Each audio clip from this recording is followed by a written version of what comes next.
Qué gusto estar aquí con ustedes. Sí, efectivamente, poco se habla generalmente aquí en México de Argelia, pero es un país que en realidad tiene una cierta importancia tanto en el nivel del Magreb, evidentemente, como en Europa por su vínculo con Francia. Actualmente el presidente Bouteflika quiere volver a ser candidato presidencial.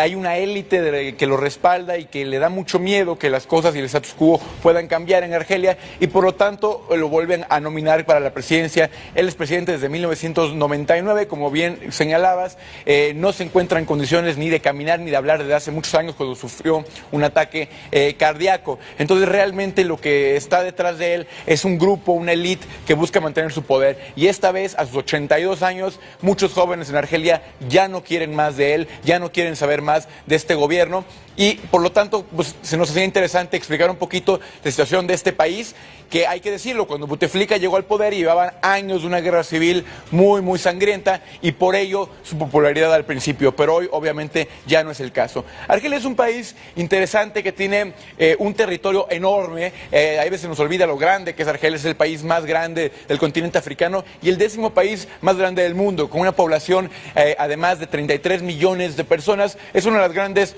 posibles potencias del Magreb, y lo digo como posibles potencias porque Argelia en los últimos años no ha buscado ser partícipe, digamos, de la política internacional, no ha estado en el concierto de las naciones y más bien se ha refugiado un poco en su territorio, se ha aislado en esta lucha quizás por mantener control de su propio territorio que es tan grande y tan complicado. Vemos aquí el mapa, si podemos regresar al mapa anterior de Argelia, aquí tenemos las montañas Atlas, que son las que dividen al país en dos sectores. El desierto del Sahara, escasamente poblado, pero donde están los recursos petroleros que son fundamentales para Argelia, y de los montes Atlas hacia el Mediterráneo, la zona de irrigación, la zona de agricultura, donde está, digamos, toda la parte de las ciudades y la población de este país. Esta frontera con Marruecos, muy complicada, tienen una rivalidad histórica enorme. ¿Por qué? Por este territorio, el Sahara Oriental, que Marruecos se lo ha adjudicado y que evidentemente Argelia no lo respeta así y no lo reconoce así.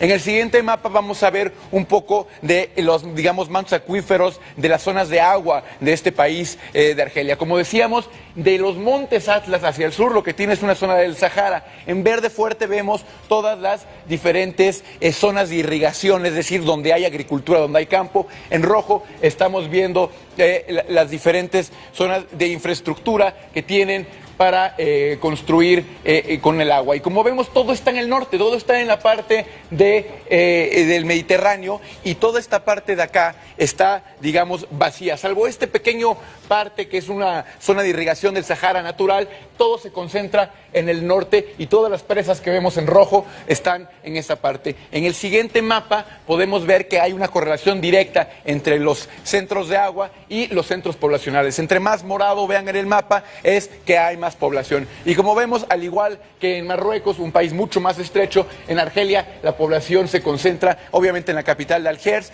y evidentemente en la zona del Mediterráneo.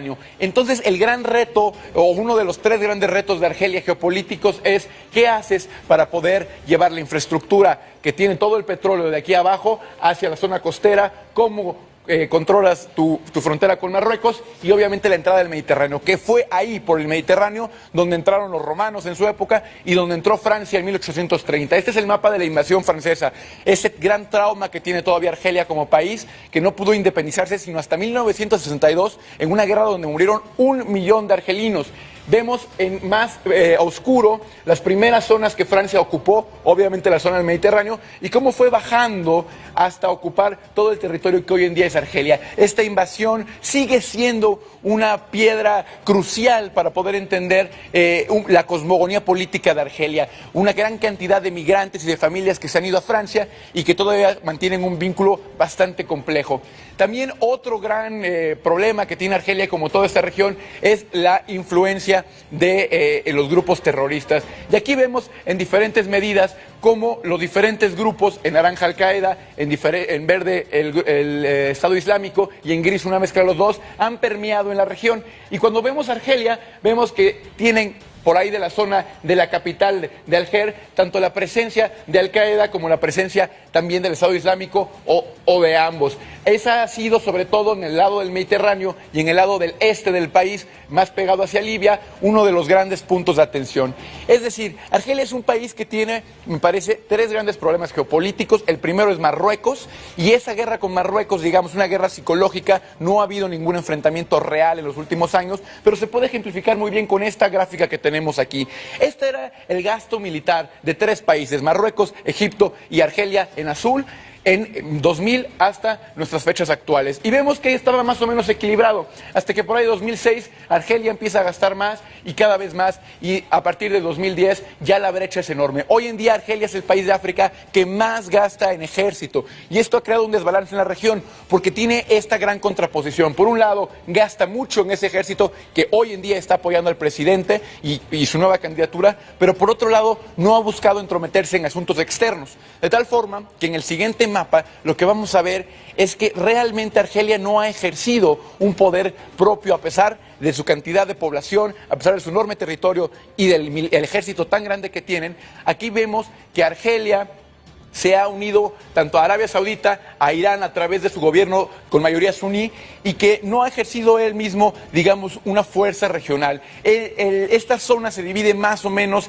en la influencia de Irán, Arabia Saudita, y lo que vemos aquí es países como Marruecos, claramente alineados con Arabia Saudita. Esto fue un cambio relativamente reciente, y países como Siria, que están alineados con Irán. Libia, Egipto, Sudán, Túnez buscan de alguna forma una independencia. No es el caso de Algeria, que busca y ha intentado acercarse a ambas potencias, pero de una manera muy aislada. Repito, Argelia es un país sumamente aislado, y una de las cosas que los jóvenes están pidiendo en esta elección, por la cual no quieren a Bouteflika, es porque quieren abrirse al mundo, quieren que se acabe el conflicto con Marruecos, que se cree un Magreb fuerte, el Magreb siendo el norte de África, y sobre todo que puedan tener una Argelia mucho más abierta al mundo y no nada más ensimismada y con esa relación tan compleja con Francia.